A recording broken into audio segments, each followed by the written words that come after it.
আল্লাহ তাআলা সাইয়েদনা ইব্রাহিম আলাইহিস সালামকে বললেন যে, ইব্রাহিম, এবার আরো বড় একটি কাজে তোমাকে অ্যাসাইন করব, বড় একটি মিশনে পাঠাবো। সেটা হচ্ছে আমার ঘরকে তোমার আবার পুনর্নির্মাণ করতে হবে, অর্থাৎ রিকনস্ট্রাক্টিং দ্য কাবা। কারণ আমরা জানি কাবা প্রথম নির্মাণ করেছিল ফেরেশতারা, তারপর করেছিল আদম আলাইহিস সালাম, তারপর করেছিল নূহ আলাইহিস সালাম।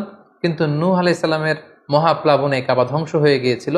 সেটাকে আবার পুনর্নির্মাণের জন্য আল্লাহ তাআলা সাইয়েদনা ইব্রাহিম আলাইহিস সালামকে বললেন, আবার মাইগ্রেট করো ফ্রম প্যালেস্টাইন টু মক্কা। আমরা যদি সাইয়েদনা ইব্রাহিম আলাইহিস সালামের জীবনী দেখি, কতবার যে তিনি মক্কা থেকে ফিলিস্তিনে এসেছেন, আবার ফিলিস্তিন থেকে 1200 কিলোমিটার পথ পাড়ি দিয়ে তিনি মক্কায় গিয়েছেন, তার কোনো ইয়ত্তা নেই। তিনি কাবা নির্মাণের জন্য গেলেন এবং সন্তান ইসমাইলকে নিয়ে কাবা নির্মাণ করলেন। আল্লাহ তাআলা বললেন, ওয়াইদ বাওয়ানা লিইব্রাহিমা মাকানাল বাইত। আমি ইব্রাহিমকে I pointed out for Ibrahim the site of the house. Kaaba ঘরের সাইটটা আমি দেখিয়ে দিলাম, এটা কতটুকু উঁচু হবে, কতটুকু দৈর্ঘ্য হবে, কতটুকু প্রস্থ হবে, তার সবটুকু আমি ইব্রাহিমকে বুঝিয়ে দিলাম। সাইয়েদনা ইব্রাহিম আলাইহিস সালাম সাইয়েদনা ইসমাইল আলাইহিস সালামকে নিয়ে কাবা নির্মাণ শুরু করলেন। ছোট্ট ছেলে ইসমাইল পাথর কেটে এনে বাবার কাছে দেয়। বাবা ইব্রাহিম আলাইহিস সালাম রাজমিস্ত্রির ভূমিকায় অবতীর্ণ হলেন। তিনি নিজ হাতে আল্লাহ তাআলার ঘর কাবা তিনি নির্মাণ করতে শুরু করলেন।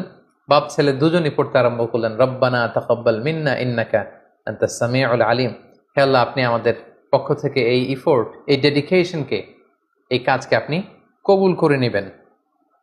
এবং আল্লাহ তাআলা বললেন যে, ওয়াইদ জাআলনাল বাইতা মাসাবাতান লিন-নাসি ওয়া আমনা।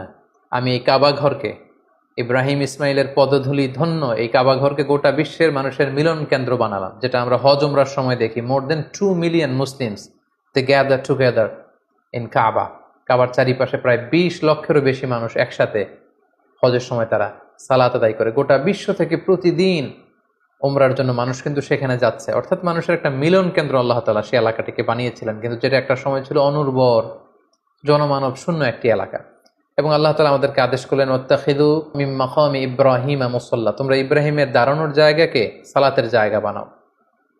অর্থাৎ যেই পাথরের উপর দাঁড়িয়ে সাইয়েদনা ইব্রাহিম আলাইহিস সালাম কাবাকে রিকনস্ট্রাক্ট করেছেন, আজ পর্যন্ত এই 2500 হাজার বছর পরেও সেই পাথরটি আজও সংরক্ষিত আছে।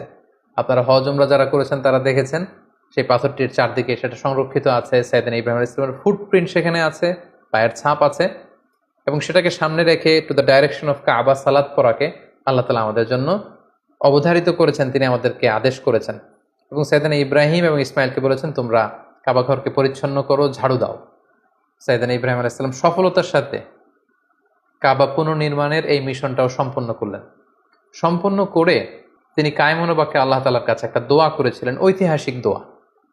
তিনি বলেছিলেন, রব্বানা ওয়াবআথ ফীহিম রাসূলান। হে আল্লাহ, এই মক্কায় আপনি একজন রসুল পাঠাবেন, ইয়াতলু আলাইহিম আয়াতিক, যে আপনার আয়াত তেলাওয়াত করবে, ওয়া ইউআল্লিমুহুমুল কিতাবা ওয়াল হিকমা, এবং এই এলাকাবাসীদেরকে তিনি আপনার কিতাব শিক্ষা দিবে, সুন্নাহ শিক্ষা দিবে, ওয়া ইউযাক্কিহিম, তাদেরকে পরিচ্ছন্ন করবে, ইন্নাকা আনতাল আজিজুল হাকিম, আপনি মহাপরাক্রমশালী, আপনি প্রজ্ঞাময়। এই বরকতপূর্ণ দোয়ার বদৌলতে বেসিক্যালি আল্লাহ তাআলা আখিরি জামানার পয়গম্বর বিশ্বনবী মুহাম্মদুর রাসূলুল্লাহ সাল্লাল্লাহু আলাইহি সাল্লামকে প্রায় 2500 বছর পরে মক্কায় শেষ নবীর আগমন ঘটে।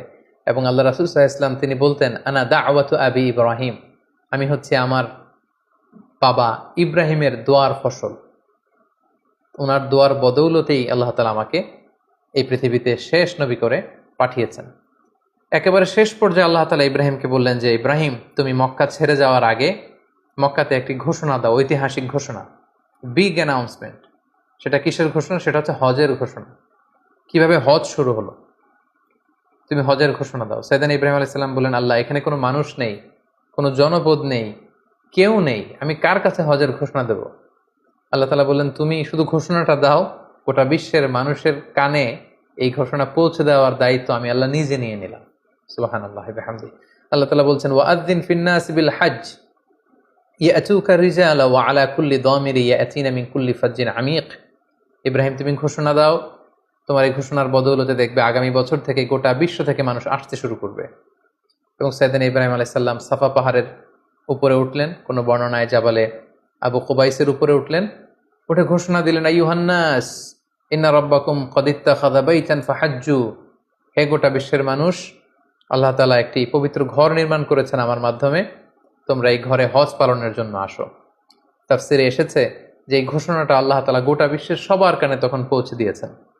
এমনকি আমরা তখন ছিলাম না এই পৃথিবীতে, আমরা রুহের জগতে ছিলাম, আমাদের কাছে আল্লাহ তাআলা এই আহ্বানটি পৌঁছিয়েছিলেন।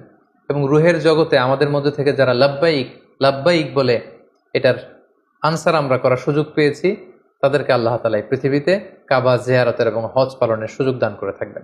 Be a part of our vision, do listen